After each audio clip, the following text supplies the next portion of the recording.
ఒక బిడ్డను దేవుడు పుట్టిస్తున్నాడు అంటే వాడు నరకమునకు వెళ్ళటానికి కాదు. మరి ఎక్కడికి వెళ్ళాలి? తిరిగి దేవుడి దగ్గరికే వెళ్ళాలి.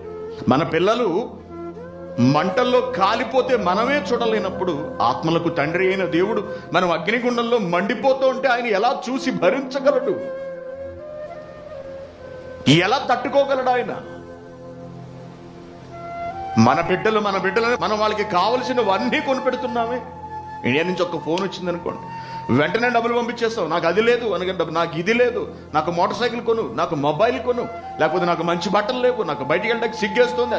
ఈ మాటలన్నీ చెప్పేటప్పటికి మనం వెంటనే కదిలిపోతాం. వాళ్ళకి కావలసినంత మనం అందించేస్తాం.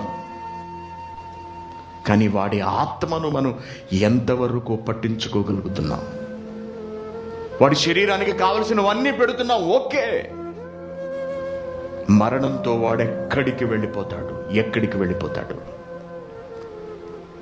కాబట్టి ప్రియమైన దేవుని పిల్లరా, బాల్య దశలో బిడ్డలను పెంచడం మీదే వారి యవ్వన దశ అనేది ఆధారపడి ఉంటుంది.